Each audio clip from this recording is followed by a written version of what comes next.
Assalamualaikum warahmatullahi wabarakatuh.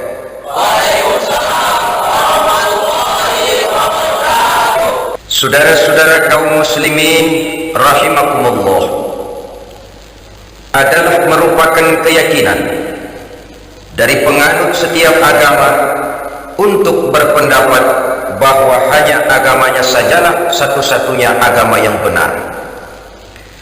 Keyakinan seperti ini wajar. Keyakinan seperti ini normal, biasa, dan memang seharusnya. Tetapi keyakinan seperti ini pun bukan merupakan satu keyakinan yang harus ditudingkan keluar, tetapi lebih banyak ditujukan ke dalam, dengan tujuan pertama untuk meningkatkan keimanan umat. Kalau seseorang sudah memiliki keyakinan bahwa hanya agamanya sajalah satu-satunya agama yang benar, saya yakin orang seperti itu akan konsekuen dalam kehidupan beragama. Tapi kalau dia berkeyakinan bahwa semua agama adalah benar, akhirnya ia akan berpendapat juga bahwa semua agama adalah sama. Kalau semua agama dipandangnya sebagai sama, maka tidak jadi soal benar baginya agama mana saja yang dianutnya. Kalau perlu agama diperlakukan seperti bayi, bosan, ganti, jenuh, tukar, dan begitu selanjutnya, maka akan lahirlah sikap ngambang dalam kehidupan beragama. Yang kedua, keyakinan seperti ini lebih bersifat untuk menjaga orang dalam jangan sampai keluar, bukan untuk memaksakan orang luar untuk ke dalam. Agama adalah soal keyakinan, dan keyakinan tidak bisa dipaksakan. Keyakinan mungkin bisa ditekan, tapi satu hal yang jelas, keyakinan tidak mungkin bisa dipaksakan. Oleh karena itu, etika dakwah dalam Islam adalah bagaimana mengislamkan orang Islam, bukan mengislamkan orang di luar Islam. Sebab sejauh ini kewajiban para mubalik hanyalah untuk menyampaikan Islam dan bukan mengislamkan orang. Kalau kita telusuri sejarah, kita akan melihat kenyataan ini. Apakah Nabi Nuh misalnya tidak ingin agar putranya Kan'an jadi orang beriman saja? Ingin sekali Nabi Nuh itu. Atau apakah Nabi Ibrahim juga tidak ingin agar orang tuanya yang bernama Azar jadi orang beriman saja? Luar biasa keinginan Nabi Ibrahim. Atau pada contoh yang lebih dekat lagi, apakah Nabi Muhammad SAW tidak mempunyai keinginan agar Abu Jahal dan Abu Lahab berdiri pada barisan orang yang beriman saja? Ingin sekali baginda Nabi. Kalau sejarah kemudian menceritakan kepada kita, Kan'an putra Nabi Nuh berdiri dalam barisan orang-orang kafir, Azar bapak Nabi Ibrahim malah menjadi produsen berhala, sedangkan Abu Jahal dan Abu Lahab habis-habisan menentang, menghalangi, memfitnah, bahkan berusaha menghancurkan perjuangan Nabi. Itu seluruhnya merupakan indikasi kita hanya wajib untuk menyampaikan Islam, sedangkan seseorang akan Islam atau tidak itu sepenuhnya berpulang kepada hidayah dari Allah Subhanahu wa ta'ala. Kalau keyakinan ini kita ditudingkan keluar, lalu berupaya menarik orang luar agama Islam ke dalam Islam, akan timbullah benturan-benturan. Inilah yang sering menjadi kenyataan, di mana seseorang menyebarkan agama kepada orang yang sudah beragama. Timbullah hal-hal yang tidak kita inginkan, timbullah singgungan-singgungan dan benturan-benturan yang tidak diharapkan, yang pada kesempatan ini akan kita bicarakan. Yang ketiga, keyakinan seperti ini untuk menumbuhkan fanatisme beragama. Kita semua maklum, orang kalau cinta kepada suku bagus, tapi fanatik kepada suku salah. Orang cinta kepada guru bagus, tapi fanatik kepada guru tidak benar. Soal guru dan suku kita harus objektif. Orang cinta kepada agama bagus, orang fanatik kepada agama merupakan bagian daripada kehidupan beragama. Fanatik dalam arti berpegang teguh, sebab hanya dengan watak seperti inilah setiap penganut suatu agama akan menjadi konsekuen dengan nilai dan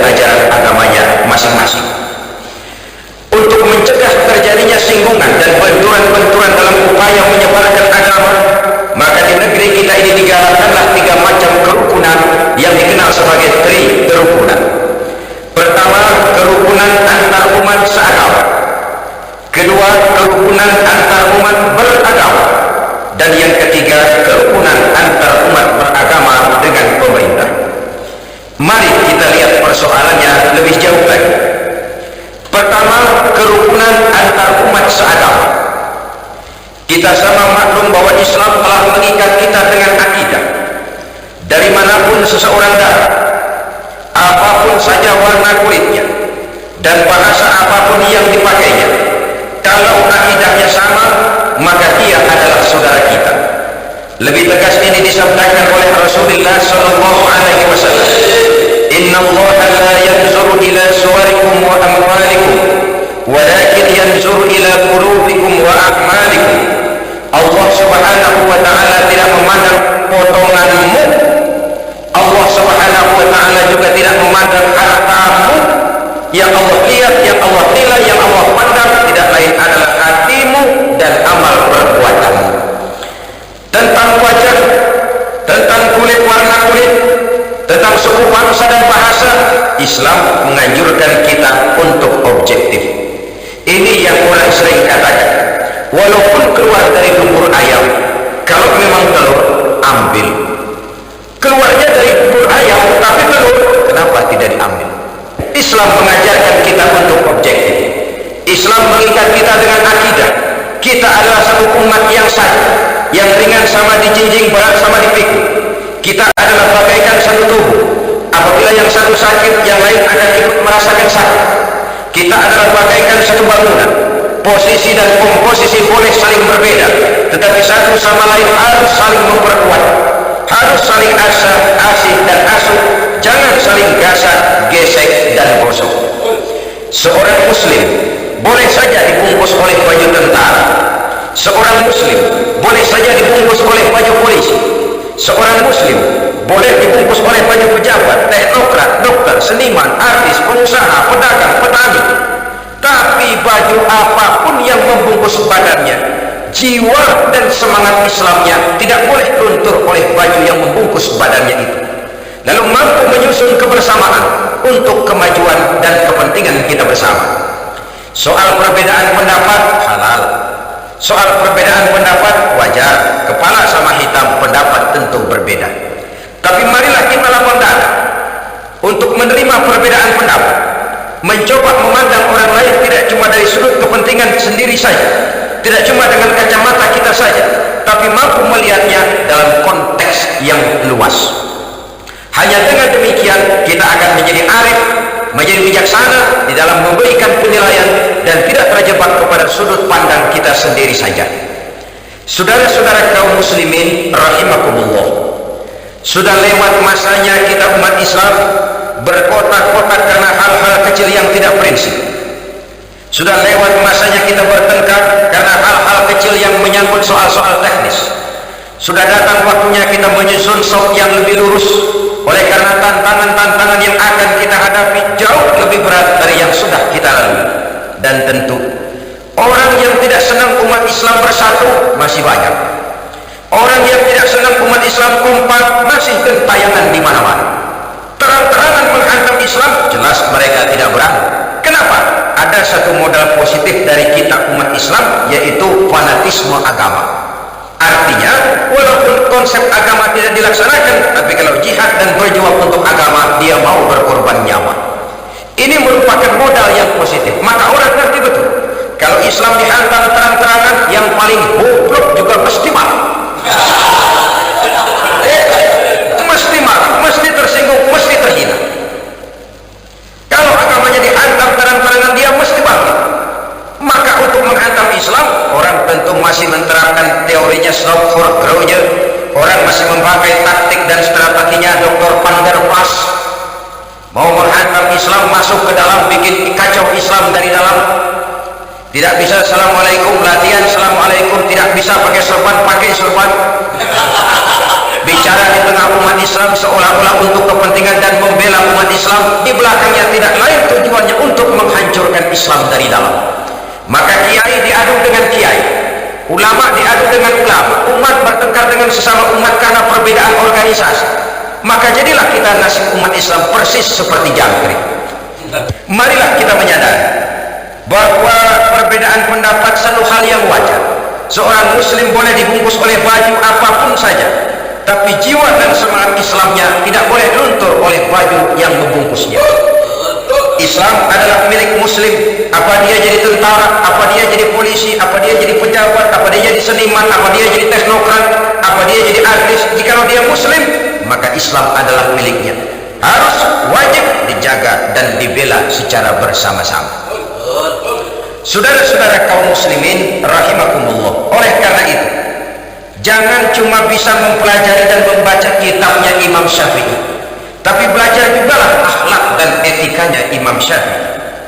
Jangan hanya sekedar membaca dan mempelajari kitabnya Imam Abu Hanifah, tetapi belajar dan simak juga lah akhlak daripada Imam Abu Hanifah. Satu contoh yang ringan saja, Imam Syafi'i berbeda pendapat dengan Imam Malik, tapi Imam Syafi'i tidak pernah menyalahkan Imam Malik. Ini yang saya maksud akhlak. Berbeda pendapat tapi tidak saling tuding, tidak saling menyalahkan. Imam Abu Hanifah berbeda pendapat dengan Imam Syafi'i, tapi Imam Abu Hanifah tidak pernah menyalahkan Imam Syafi'i.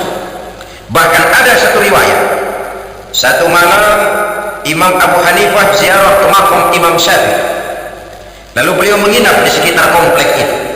Ketika subuh beliau sholat menjadi imam dan beliau membaca doa qunut pada rakaat kedua. Selesai sholat, murid-murid beliau bertanya, "Ya Syekh, Tuan Imam, Tuan kan memfatwakan tidak pakai qunut." "Betul." "Kenapa sekarang Tuan sendiri pakai qunut?" Apa jawab Imam Syafi'i? Apa jawab Imam Abu Hanifah? Sederhana saja, ihtiraman li Syafi'i. Saya menghormati pendapatnya, saya menghormati fatwanya daripada Imam Syafi'i. Berbeda pendapat tapi saling menghormati, berbeda pendapat tapi tidak saling menyalahkan. Ini yang hilang sekarang. Kita baru beda pendapat sedikit aja kayaknya udah langsung didukung. Maka perbedaan pendapat tidak lagi jadi rahmat, malah sering jadi bala. Dalam kehidupan sehari-hari kita sering lihat di desa-desa terpencil ini terangkat ke permukaan. Yang satu usoleh, yang satu enggak, bisa RW. Yang satu Jumatan azan sekali, yang satu 2 kali bikin masjid di samping masjid. Satu kunut, satu tidak, main asal pendok. Kalau hal seperti ini berkelanjutan, kita akan tertarung di kaki teman sendiri, menggunting dalam lipatan, menjegal kawan seiring, dan kita sendiri yang akan menderita kerugian. Oleh karena itu, pada pertemuan kali ini, marilah kita bina kerukunan antar umat seagama. Baju boleh berbeda, bendera boleh beraneka warna, kaos dan jaket boleh juga tidak sama, tapi jikalau merasa muslim, jangan perbedaannya yang kita perbesar, tapi persamaannya yang kita cari.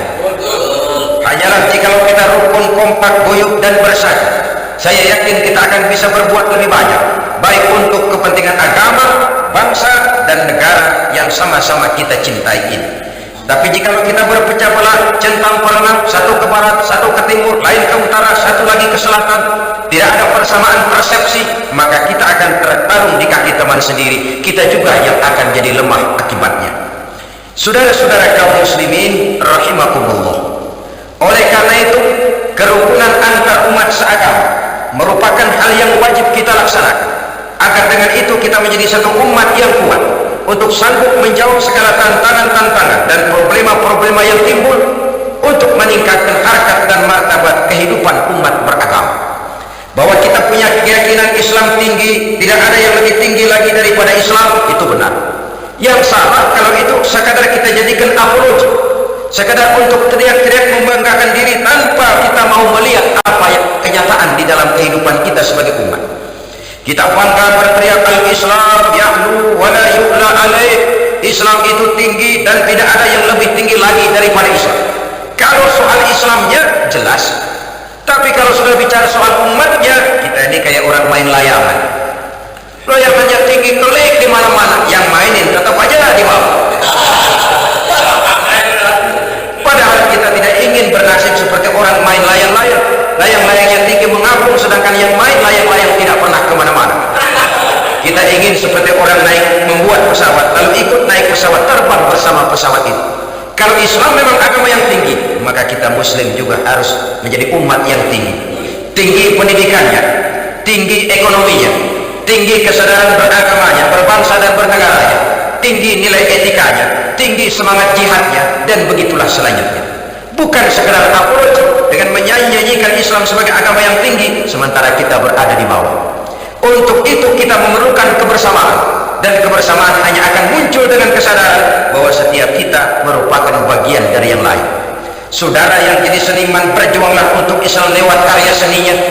Saudara yang pejabat, pergunakanlah jabatan itu untuk kepentingan agamanya, Islamnya, sebagaimana pejabat lain dari agama lain juga berbuat untuk kepentingan agamanya. Jangan kadang-kadang kalau sudah mau pensiun baru jihad. Walaupun terlambat lebih baik daripada tidak sama sekali, tapi kan akan lebih baik lagi kalau tidak terlambat. Justru kalau mau berbuat untuk kepentingan agama, jangan nunggu sampai pensiun. Ini yang sering terjadi. Kalau sudah pensiun, tanda tangan udah gelap, memo udah nggak dihargai, pengaruh sudah nggak ada, baru mau jihad.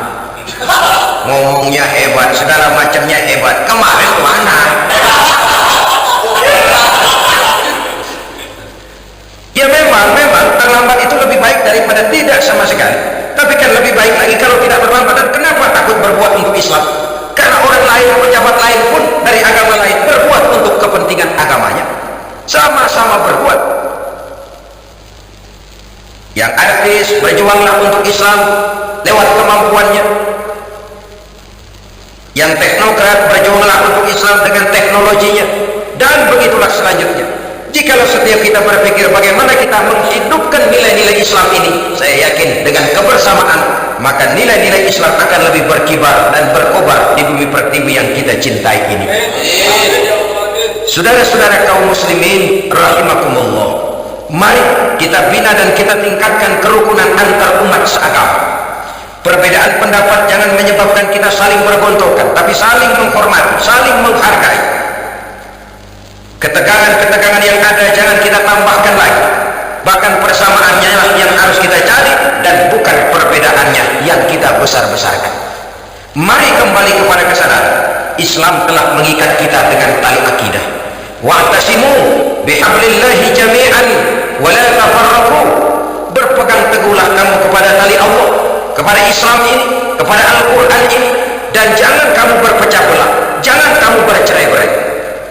Quran tidak melarang kita berbeda pendapat, hadis tidak melarang kita berbeda pendapat, baik Quran maupun hadis sama-sama melarang kita berpecah belah. Di dalam satu hadis Nabi memberikan peringatan tegas sekali, isnan la yanzurullahu ilaihima yaumal qiyamah.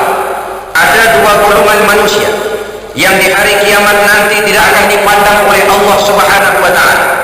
Dua macam manusia di akhirat nanti didiemin aja, nggak diaru-aruin, dipantang, nggak diendahin. Bukan main saudara-saudara. Jangankan di akhirat, di dunia ini aja ya. Kalau kita didiemin aja sama orang tua kita, bingung. Didiemin aja sama mertua, bingung. Bingung. Ini orang tua maunya apa? Maunya kalau salah ditegur, kalau perlu diadili, diadili. Ini nggak didiemin aja, bingung. Apalagi itu di dunia, apalagi di akhirat. Sedangkan di akhirat nanti kan orang kan tumben ke akhirat. Belum pernah ada sebelumnya yang ke sana. Sudah ke akhirat baru pertama kali. Untuk seterusnya sampai sana nggak ada yang ngawin, didiemin aja. Ya Allah, alangkah malangnya. Siapa mereka itu? Pertama kata Nabi, orang yang didiamkan saja oleh Allah itu qati'ur rahim, orang yang suka memutuskan silaturahmi, orang yang suka marah-marahan. Sakit palanya kalau nggak marahan sama orang. Saudara-saudara kaum muslimin rahimakumullah, ini kan simbol orang yang nggak mau rukun, orang yang nggak mau bersatu, merasa hebat kalau bisa ngantem orang lain, walaupun dia sendiri sebenarnya barangkali tidak lebih baik dari yang dihantamnya. Sebab biasanya maling ayam merasa hebat kalau berhadapan dengan maling kambing. Itu biasa. Dia nggak merasa bahwa dia nyolong ayam. Wah, si ayam nggak apa-apa kecil, no, kambing no. Maling kambing akan merasa dirinya benar kalau berhadapan dengan maling kebo. Jadi kalau kita melihat kesalahan orang lain, kita sering lupa dengan kesalahan yang kita lakukan. Disinilah rahasia Nabi berpesan, tuba liman syaghalahu aibuhu an uyubin nas. Beruntunglah orang-orang yang kekurangan dirinya, aib dirinya menyebabkan dia cukup sibuk untuk tidak mengorek-orek aib dan kekurangan pada diri orang lain. Beruntung orang yang aib dirinya, kekurangan dirinya menyebabkan dia sibuk sampai tidak sempat mencari-cari kekurangan pada diri orang lain. Tapi celaka benar orang yang terlalu sibuk mencari dan mengorek aib dan kekurangan orang lain sampai dia lupa kepada aib dan kekurangan dirinya sendiri. Jadi manusia pertama yang nanti tidak akan diopeni oleh Allah, orang yang suka memutuskan silaturahmi. Kadang-kadang kalau sudah marah pakai grup-grupan ngebol, undang ajak orang lain, marahannya marahan, ini marahan pakai ngajak orang. Yang kedua, jersu, tetangga yang jahat dengan tetangganya. Saudara, tidak ada kemenangan tanpa kekuatan, tidak ada kekuatan tanpa kesatuan, tidak ada kesatuan tanpa silaturahmi. Sebab itu konsep silaturahmi dalam Islam merupakan bagian pokok daripada ajaran agama Islam. Hanya dengan silaturahmi kita akan bersatu, hanya dengan persatuan akan timbul kekuatan, dan hanya dengan kekuatan kita bisa meraih kemenangan. Tanpa kekuatan, kemenangan sebuah mimpi. Tanpa kesatuan, kekuatan tidak akan pernah lahir, dan tanpa silaturahmi, kesatuan tidak akan pernah terwujud. Yang kedua, kerukunan antar umat beragama. Kita memaklumi bahwa kita bangsa Indonesia adalah satu bangsa yang sangat majmuk. Ribuan pulau, segala macam warna kulit, suku bangsa dan bahasa merupakan cerminan dari wajah Republik Indonesia ini. Pancasila sebagai dasar dan falsafah negara sesungguhnya dapat menjadi bumi yang subur bagi tumbuh dan berkembangnya setiap agama yang sah dan diakui di Republik Indonesia ini. Islam sesuai dengan namanya berarti damai, aman dan tentram. Sejarah menjelaskan kepada kita, belum pernah Islam ini dikembangkan dengan ujung pedang, belum pernah Islam ini dikembangkan dengan kekuatan materi. Selamanya Islam berkembang dengan nilai-nilai moral dan al-akhlakul karimah. Kalaupun pernah terjadi perang dalam Islam, maka perang itu sendiri sesungguhnya bukan untuk memaksakan keyakinan, karena keyakinan sungguh tidak bisa dipaksakan. Perang yang timbul dalam Islam sesungguhnya tidak lebih daripada upaya untuk menjaga dan mempertahankan keyakinan dari hinaan, cemoohan, dan dari tekanan-tekanan yang muncul pada ketika itu. Saudara-saudara kaum muslimin rahimakumullah, namun pada prinsipnya di negara-negara manapun di dunia ini, apabila umat Islam mayoritas, maka orang-orang luar Islam bisa hidup dengan tenang, aman dan damai. Begitulah kenyataan. Jika dia kecil umat Islam ini, maka dia bisa menjaga diri, dan jika dia besar, maka dia bisa mengayomi. Kecilnya bisa menjaga diri, besarnya bisa melindungi. Sebaliknya, kalau kecilnya saja sudah kurang ajar, apalagi gedenya, bajingan. Lah, orang kalau kecil saja berlagu-lagu, apalagi udah gedenya, kan logika begitu. Masih kecil udah berani kurang ajar, apalagi gedenya yang kereng ya. Itu logika mengajarkan begitu. Dimanapun saja umat Islam itu, kalau dia berjumlah sedikit, dia bisa jaga diri. Tapi kalau dia berjumlah besar, dia bisa melindungi. Contohlah misalnya Saudi Arabia, negara Islam, orang luar Islam yang tinggal di luar Mekah, Madinah, dia tinggal di Taif, di Yanbu, di Dhahran, di Jeddah, orang-orang kafir ini hidup dengan tenang, aman, damai, dilindungi undang-undang. Begitu di Mesir, begitu di Malaysia, begitu di Republik Indonesia. Dimanapun saja, kalau umat Islam golongan terbesar, orang luar Islam boleh hidup tenang, aman, damai. Saudara-saudara kaum muslimin rahimakumullah, tetapi kadang-kadang sejarah juga yang menceritakan bahwa kalau kebetulan umat Islam minoritas, nasib mereka menyedihkan, ironi, memilukan, kadang-kadang memalukan. Ini juga merupakan kenyataan daripada sejarah. Oleh sebab itu, untuk mengatur lalu lintas kehidupan beragama, program kerukunan antar umat beragama itu harus berjalan, saling menghormati, saling menghargai, tapi tapi jangan menyebarkan agama kepada orang yang sudah beragama. Sebab kalau sudah upaya menyebarkan agama kepada orang yang sudah beragama, maka akan timbullah singgungan-singgungan yang sungguh sangat tidak kita harapkan. Maka para ustadz, para kiai misalnya tidak boleh membawa-bawa Quran masuk ke rumah-rumah orang lain agama untuk menyebarkan Islam ini. Sebaliknya orang lain dari agama lain juga tidak boleh masuk ke rumah-rumah orang Islam. Hormatilah orang yang sudah beragama, jangan penganut suatu agama dijadikan sasaran bagi pengembangan agama lainnya. Bahwa setiap kita berkeyakinan semua orang di luar kita adalah tidak benar, wajar. Bahwa kita berpendapat bahwa semua orang di luar kita adalah kafir, pantas. Bahwa kita berkeyakinan bahwa semua orang di luar agama kita tidak ada jaminan masuk surga, wajar. Tapi keyakinan itu harus ditujukan ke dalam, jangan keluar. Kalau sudah keluar, muslim berkeyakinan seperti itu, orang lain dari agama lain berkeyakinan seperti itu, akan terjadilah benturan-benturan di mana kita menyebarkan agama kepada orang yang sudah beragama. Akan timbullah hal-hal yang tidak kita harapkan. Maka toleransi, menjaga kerukunan antar umat beragama ini pun harus ada batas-batasnya. Maka yang diprogramkan betul kerukunan antar umat beragama, bukan kerukunan agama. Agama jelas berbeda, tidak bisa dirukun-rukunkan. Umatnya silahkan. Artinya hal-hal yang menyangkut bidang muamalah, bidang sosial, mari kerjasama. Bangun jalan umum, mari sama-sama. Jaga keamanan bersama, mari sama-sama. Tapi kalau sudah menyangkut akidah, keyakinan, ubudiyah, kembali kepada prinsip yang diajarkan oleh agama masing-masing. Bukankah satu saat Quraisy saking putus asanya pernah mengajak damai kepada Rasulullah Shallallahu Alaihi Wasallam? Sudahlah Muhammad, ini marah-marahan capek juga rasanya nih. Kita baik-baikan aja yuk. Maksudnya bagaimana? Oke deh, sekarang kami menyembah Tuhan kamu, Allah. Besok tapinya gantian, kamu ikut menyembah Tuhan saya, Tuhan kami, Lata, Uzza, Manat, Hubal, itu berhala-berhala di sekeliling Ka'bah. Join kerjasama, toleransi. Toleransi model ini dijawab oleh Allah Subhanahu wa taala, "Qul ya ayyuhal kafirun la a'budu ma ta'budun." Satu nas yang jelas. Muhammad katakan kepada mereka, orang-orang kafir, aku tidak menyembah apa yang kamu sembah, kamu pun tidak akan menyembah apa yang kamu sembah.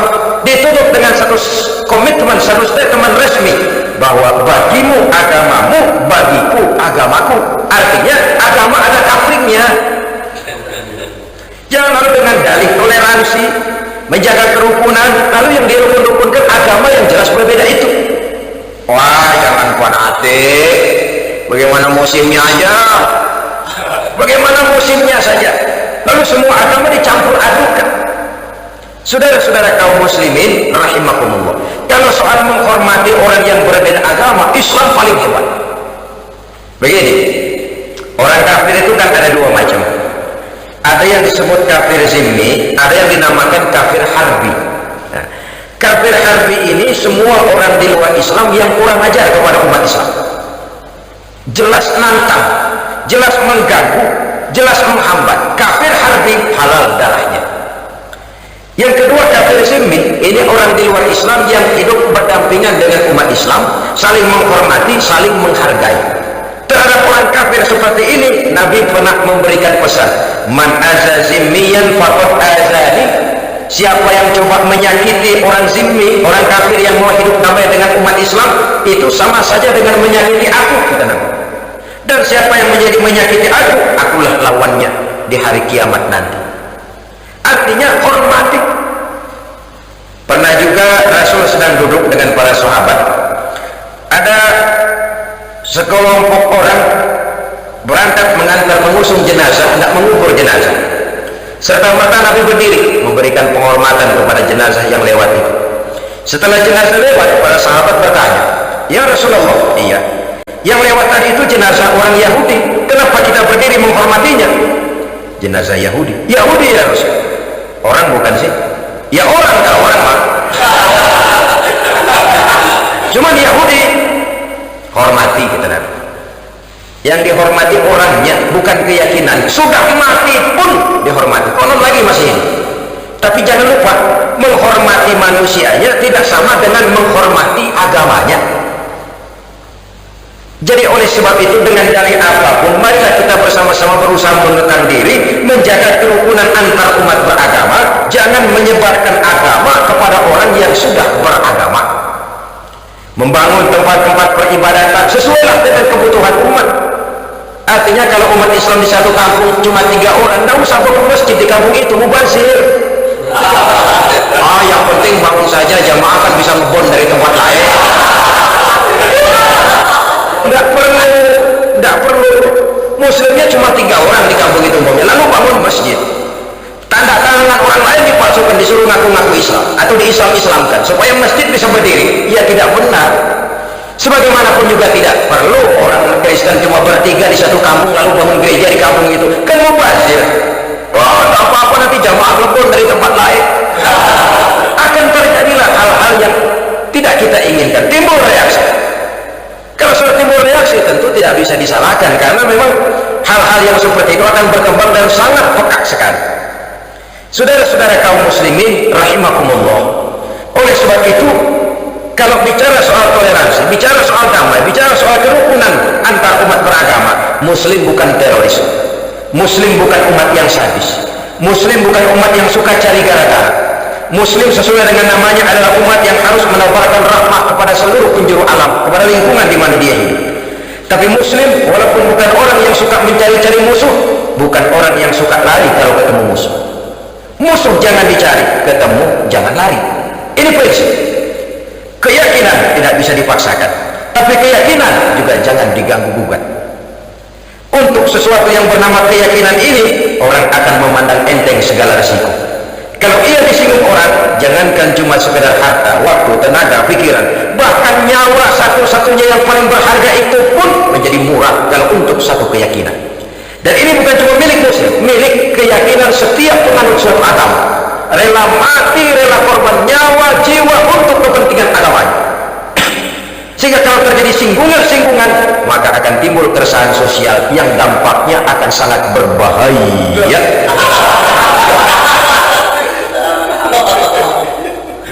Oleh sebab itulah kita wajib menjaga diri, tidak beremosi untuk mengejar jumlah dengan melupakan kualitas. Marilah kita bina umat kita masing-masing, marilah kita bina ke dalam, marilah kita menjaga gawang masing-masing.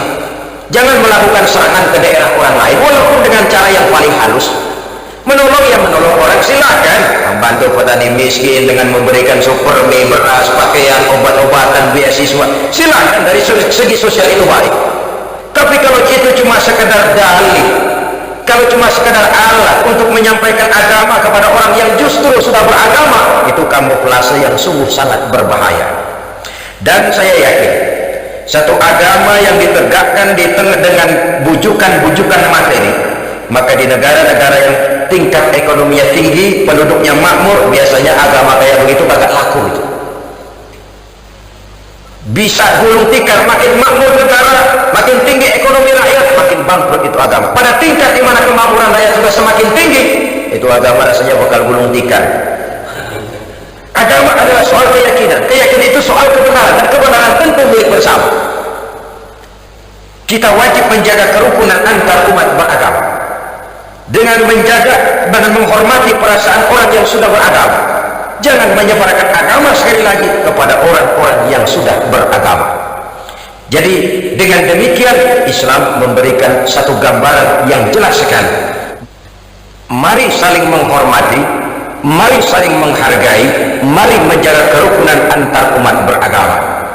Kita bangsa Indonesia hanya bisa membangun adalah apabila negara kita ini aman. Negara kita ini aman apabila kita berada dalam satu kondisi yang saling menghargai, menghormati, dan menjaga kerukunan antar umat beragama. Saudara-saudara kaum muslimin rahimakumullah. Yang ketiga, kerukunan antar umat beragama dengan pemerintah. Kita semua sama-sama maklum kepada satu peringatan dari junjungan kita baginda Nabi besar Muhammad sallallahu alaihi wasallam.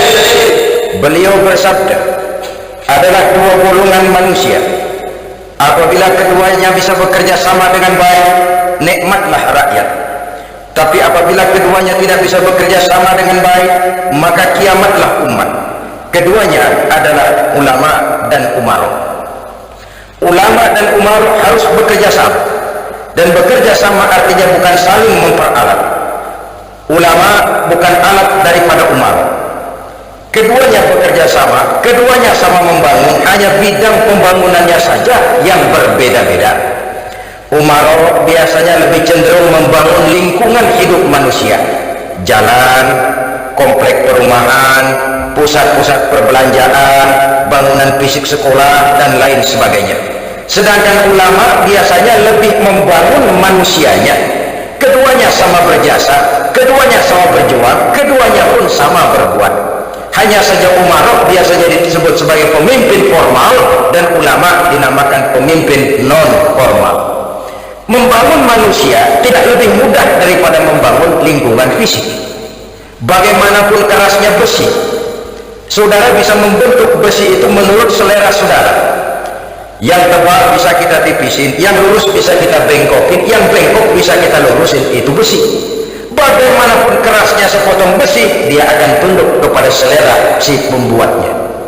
Tapi namanya manusia, makhluk punya kemauan dan kemampuan, punya perasaan dan pemikiran. Membangun manusia lebih sulit daripada membangun jembatan. Membentuk mental manusia lebih sulit daripada membentuk besi. Namanya saja manusia, punya perasaan, punya pikiran, punya kemauan, juga punya kemampuan. Oleh karena itulah maka keduanya harus bisa bekerja sama. Di dalam hadis lain junjungan kita memberikan peringatan, man istakhaffa bil ulama khasirat dina wa man istakhaffa bil umara khasirat dunya. Siapa yang menganggap remeh, siapa yang mengentengkan, siapa yang mencemoohkan para ulama, maka dia akan rugi agama.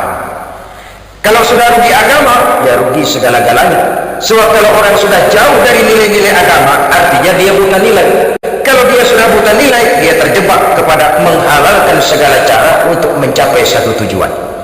Sebaliknya, wa man istakhaffa bil umara khasirat dunya. Barang siapa yang meremehkan, menganggap enteng, mencemoohkan umara, dia akan rugi dunia. Kita manusia disebut zon politik, makhluk sosial yang hidup bermasyarakat. Tidak seorang pun di antara kita yang mampu memenuhi kebutuhan hidupnya sendiri. Kita perlu orang lain. Kehidupan bermasyarakat mengarah dan mendorong kepada timbulnya kehidupan berbangsa dan bernegara. Lalu lintas kehidupan berbangsa dan bernegara memerlukan tangan-tangan pengatur, dan itulah yang kita sebut sebagai pemerintah. Maka beruntung orang yang punya pemerintah. Apa saudara pernah membayangkan kalau satu saat kita tidak punya pemerintah? Coba bayangkan seperti apa kita hidup tanpa pemerintah. Akan berlakulah hukum rimba. Siapa yang kuat menyantap yang lemah, siapa yang kaya menghisap yang miskin, akan terjadilah belantaran. Oleh karena itu, rumah saudara dirampok, lapor ke Koramil, kata dan Ramil, maaf aja mas, Koramil baru bubar. Hak asasi saudara diinjak-injak, ngadu ke pengadilan, pengadilan bubar. Terjadilah hukum rimba. Masih ada pemerintah saja yang kuat sering menekan yang lemah, apalagi kalau tidak ada pemerintah. Pemerintah masih ada ngejedok, masih ada yang kuat sudah suka menekan yang lemah, apalagi kalau tidak ada pemerintah. Saudara-saudara kaum muslimin rahimakumullah, karena itu umat Islam umat yang loyal, bukan umat yang teroris, bukan umat yang sadis. Kita hanya anti kepada kebatilan, maksiat, munkarat, ketidakadilan, kesewenang-wenangan, perbuatan-perbuatan yang merugikan rakyat. Kita tidak pernah memerangi person. Kita hanya memerangi sistem yang tidak benar. Dimanapun adanya, siapapun pelaksananya. Kalau antara umat beragama dengan pemerintah sudah tidak ada kerukunan, apa yang bisa dilaksanakan? Pemerintah tanpa didukung oleh umat beragama mau jadi apa? Walaupun Indonesia ini bukan negara agama, tapi Indonesia adalah negaranya umat yang beragama, dan kita sudah kandung ikrar bahwa komunis tidak punya hak hidup di Indonesia. Walaupun bukan negara agama, tapi jelas mayoritas negaranya orang yang beragama. Tanpa dukungan dari umat beragama, maka pemerintah tidak akan bisa berbuat banyak. Oleh karena itulah kita merasa bahwa yang dinamakan nilai-nilai keadilan, kalau kita punya anak 3, bukan berarti semuanya 100, itu yang dinamakan adil, belum tentu. Karena yang umurnya lebih besar tentu tingkat kebutuhannya lebih banyak, wajar kalau dia 500. Anak nomor 2 tingkat kebutuhannya lebih sedikit, wajar kalau dia 250. Anak nomor 3 yang paling kecil kebutuhannya cuma es bonbon sama permen.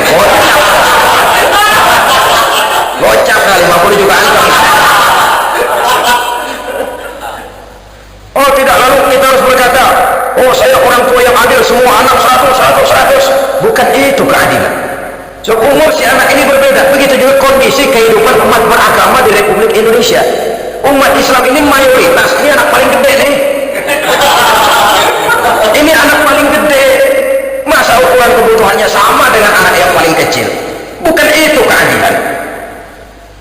Kita saja berhadapan dengan anak-anak kita, umurnya berapa? 17 tahun, sedang balik-baliknya nih. Yang umurnya banyak kan nih. Yang kedua umur 10 tahun, udah mulai terbuka mata. Yang ketiga umur 5 tahun, tentang pakai es bonbon itu. Jadi bukan berarti 100 sama semua, tidak. Saudara-saudara kaum muslimin rahimakumullah, kita tidak menuntut perlakuan yang berlebihan, tidak. Kita hanya berkata ingin menikmati keadilan itu, sehingga partisipasi yang timbul, lalu partisipasi yang ikhlas, bukan partisipasi semu yang dipaksakan dari luar, bukan partisipasi yang berbungkus keterpaksaan, yang membungkus keterpaksaan yang ada dalam jiwa dan diri. Hanyalah jika umat beragama mendukung pemerintahnya, maka saya yakin kita tahu tahun 64, 65, 66 ketika PKI berontak, siapa sih front terdepan menyelamatkan Pancasila ini? Siapa sih front terdepan menjaga Republik ini? Umat Islam bersama-sama dengan ABRI. Siapa sih yang menuntut pertama kali agar PKI dan komunis itu dibubarkan? Umat Islam dengan para mahasiswanya. Pada saat negara ini dalam bahaya, pada saat Pancasila ini dalam bahaya, berulang kali umat Islam memperlihatkan loyalitasnya, ya kepada Republik ini, ya kepada Pancasila ini. Satu loyalitas yang tidak perlu diragukan. Jadi oleh karena itu, apabila dukungan diberikan oleh umat beragama kepada umaratnya, kepada pemerintahnya, maka saya yakin semua program yang baik yang bermanfaat bagi kepentingan bangsa dan negara akan terwujud dengan baik. Dan partisipasi itu akan tumbuh apabila umarat memperlakukan umat ini dengan adil. Dengan adil itu ya seperti itu tadi. Ini anak gedean nih, yang ongkosnya gedean di kita. Ini yang nomor 2 sekian, ya sekian. Jangan adil lalu semuanya rata-rata cepet. 100. Yang paling kecil itu senang tuh. Weh 100, kira bukan main. Tapi yang paling gede kebutuhannya banyak, 100 mau belanja apa ya? Kan begitu dong pada akhirnya. Oleh karena itu mudah-mudahan apabila umaroh pemerintah memperhatikan aspirasi umat beragama, insya Allah akan timbul partisipasi aktif untuk mendukung pemerintah, sehingga akan terwujudlah kerukunan yang kita harapkan antar umat seagama, antar umat beragama, dan antar umat beragama dengan pemerintah. Inilah saja yang kita bicarakan pada pertemuan kita kali ini. Terima kasih banyak atas segala perhatian, mohon maaf atas segala kekurangan.